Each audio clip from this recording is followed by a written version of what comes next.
Welcome into the show. This is Philadelphia 76ers Now by Chat Sports. I'm Chase Sr. Coming up, Summer League winners and losers. The Philadelphia 76ers wrapping up their third and final game during the Salt Lake Summer League. We will revisit this following the Las Vegas Summer League. That's kind of the more notable Summer League session. But the Sixers going 1-2, losing in close fashion to both Memphis and Utah. They did beat the Oklahoma City Thunder when Ricky Council went off in that fourth quarter. And the Sixers, they have some really intriguing young players on this team. So we're going to take a look and dissect who exceeded expectations and who hurt their chances of making an NBA roster. I do want to pop up today's poll question, though, because I just want to gauge where the audience is at. Have you watched the Summer League yet? A lot of people might not realize that the Salt Lake City Summer League was going down over the last couple of nights. Y for yes, N for no. Let us know right now. The clear and obvious leader of our Summer League winners portion of today's show is Ricky Council IV. Clearly, Philadelphia really likes his prospects of being a rotation player in this league. That's why Daryl Morey advocated and then signed him to that contract extension, which makes him a very affordable player coming in off the bench, especially if he can contribute. And he balled out during the Summer League. He looked like an NBA player going up against some non-NBA players, and that's exactly what you want to see. Against the Oklahoma City Thunder, he scored 17 straight points in that fourth quarter at one point, 29 points for the game, 8 rebounds on top of that. He was 9 of 18 from the field, 5 of 10 from 3, and 6 of 7 from the free throw line. If he could develop that three-point shot, he can really be a cost-controlled asset and a weapon. And then the next night, 7 points, 4 rebounds. The shooting not as good, 2 of 9 from the field, 1 of 5 from 3, but 2 of 2 from the line. But then he rebounds from that and plays really well. 20 points, an assist, 6 of 11 from the field, 50% from long range, 2 of 4 from the three-point line, and then 6 of 7 from the free throw line. The fact that he shot well from the free throw line and from 3 is certainly a good sign because you know he's a really good athlete. He adds the shooting to that. He can be a bench player in this league. The positives from him, an improved outside shot. He showed off the athleticism. We know that he has bunnies, had a little bit of an off-the-dribble game, and then some really fancy finishes inside. And I do believe that as you look ahead, Ricky Council has an opportunity to be a rotation player for the 76ers, and this is why. Coming out of the Salt Lake City Summer League, I thought Ricky Council was the biggest winner for the Philadelphia 76ers. In each of the 3 games, I thought he played really well. He displayed an improved outside shot. Given the athleticism, he can also defend at a really high level. He looked comfortable at the free throw line, and the shot is something that he needed to improve from his rookie campaign. And you saw why Philadelphia gave him that contract extension and giving him that NBA deal. And if he can be a rotation player for Philadelphia, a team that doesn't have a lot of money because they're giving and paying max contracts to Paul George, Tyrese Maxey, and Joel Embiid, that will do wonders for Philadelphia because I think that he can be a weapon, and if he can be a cost-controlled asset and weapon, it gives the Sixers more depth. Winner number 2 from the Salt Lake City Summer League is Jared McCain. I know, for the real ones who watched, he did miss some shots. He did struggle a little bit from the field. He also did some really nice things. Averaged 10 points per game throughout the Summer League, 4 rebounds, 2+ dimes. I do think that he can continue to be a better passer at the NBA level. He did only shoot 29.4% from the field and less than 19% from 3. To me, he looked a little bit rusty, but some of the strengths were the strengths that I saw at Duke. And keep in mind that at Duke, he started the season slow, and then he finished it strong. And I think once he gets acclimated, once he gets his feet wet, once he gets a little bit more comfortable, I think you're going to start to see some of the potential there. The numbers don't look great, but he looked good on the court. At times, he operated and played very much like a veteran. The alley-oop to Aden Bona in that first Summer League game was filthy with that left hand. He was able to finish around the rim. The quick release from 3 looks to be a confident player. And if you disagree that he shouldn't be a winner, this is why we think he's a winner, right? He looked comfortable. He was in control, both on ball, off ball. That's what you want to see. If he's to see the floor of Philadelphia this year, he's going to have to play both roles. Off ball with Tyrese Maxey, on ball in the non-Maxey minutes. He showed great hustle and energy and a good feel, a good temperature, and a great awareness for the game.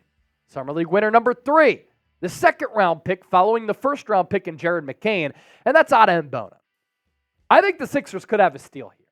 He really could be a freak athlete at the next level, and as he becomes more seasoned and he develops a little bit, I can't wait to see what he can do in the front court. Switchable defender, good lob threat. When he's moving with momentum to the 10, he is dangerous. I'll look at his numbers in the 3 Summer League games in Utah. Night 1, he played 24 minutes, 7.7 boards, 3 assists, 1-1 from the free throw line, 2 blocks. Game 2, that defensive potential was on display. 5 blocks, in addition to 6 points, 4 rebounds. He was 0 of 2 from the field, but 6 of 6 from the free throw line. You want a big who's comfortable from the stripe, therefore he's not a liability late in games. And then in the Utah Summer League finale, 21 minutes, 4.6 boards, 2 of 5 from the field, 2 blocks and 3 steals. So he contributed so much on the defensive end, and that is the starting block of what he can be and how he can see the floor early in his career.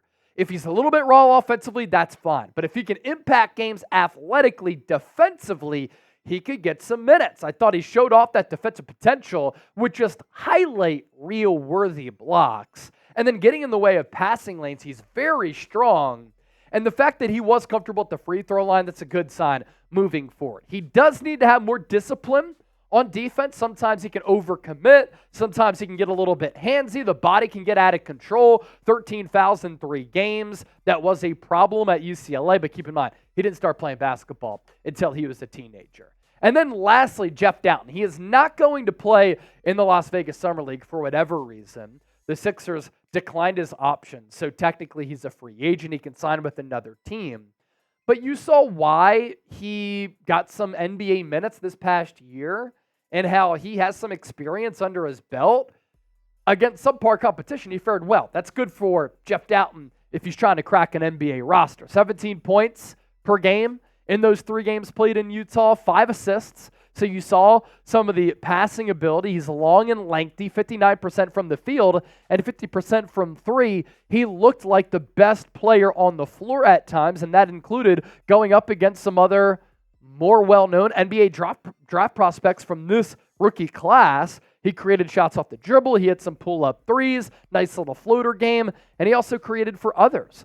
May have earned himself a roster spot, maybe with the Sixers, if not with another team. Maybe he'll be a preseason invite to see if he can make the squad. So with that, most impressive player at Summer League there, Chip, who comes to mind? Yeah, I think no doubt it's Ricky Council. Just seeing him out there, he looks so confident. He looks like a player who was playing with other players that were not quite to his level. He looked like the guy. Yeah. Both him and Dowtin, I think, looked the most confident out of all the players for the 76ers.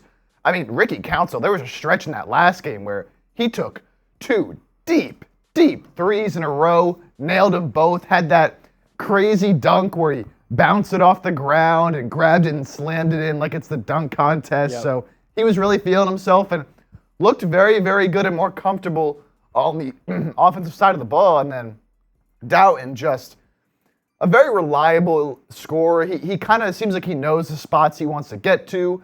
He loved that little off-the-screen sidestep pull-up 3. He loved the little floater in the mid-range.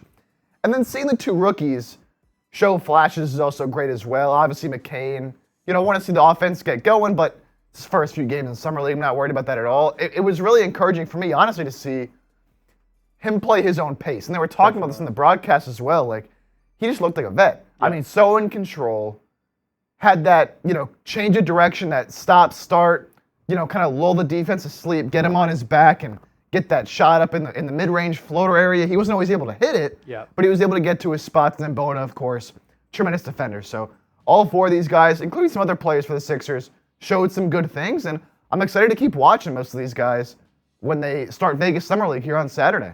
Las Vegas Summer League, as Chip said, getting underway on Saturday. A couple of those games, really looking forward to seeing the continued growth and development of some of our winners, and we'll see if some of the losers who we're about to get to can make some strides and make some improvements. Let's shift gears to this question here. Who were you most impressed with during the Utah Summer League? Drop us a name or names down below in the comment section right now, and we'll get to our Summer League losers. I was high on Justin Edwards as a UDFA. First 5-star player to not get drafted until, or going back to like the late 90s or the early 2000s. And at Kentucky, had a good left-handed stroke, obviously coming out of high school, highly touted recruit. Shooting efficiency wasn't there, looked a little bit slow. I thought the handle was also loose. We'll see what he can do in the Las Vegas Summer League. He's going to have to prove himself because he had a couple of clunkers here. First game against OKC, 18 minutes, no points, 0 of 2 from the field, 0 of 1 from 3. So not a lot of opportunities there, but I was surprised he did shoot the basketball a little bit more. And then the following night, 25 minutes, 14 points, 5 of 7 from the field, 3 of 3 from 3. That was his best game. And then in the finale, 21 minutes, 4 points, 5 rebounds, 2 of 9 from the field, and 0 of 3 from 3. Why he's a loser? Offensive game is just clearly raw and has a loose handle. I thought it was funny how the Sixers tweeted out a highlight of him going to the cup with a good finish if you look at the result. But the process leading to the result, he was out of control. I mean, the handle was all over the place, and his body was out of control, and then he just kind of threw it up, and he got it to fall. But that handle was loose, no doubt. Bad jumper, not really a great feel for the game.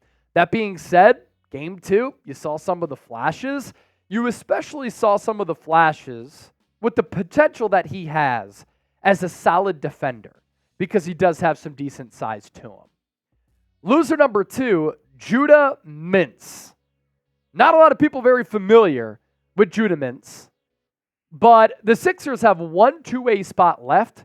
Mintz is fighting for one of those spots, and he did not show off scoring or the playmaking that he's supposed to have.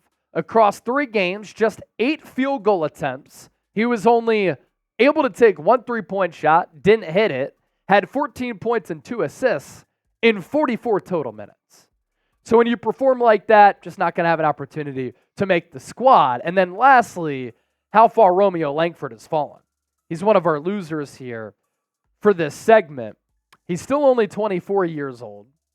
And for Romeo Langford, he was the 14th pick by the Boston Celtics in the 2019 NBA draft. It doesn't look as though we're going to see a failed Celtic become a good Sixer. He didn't get any minutes as a more veteran player trying to find a spot in the NBA.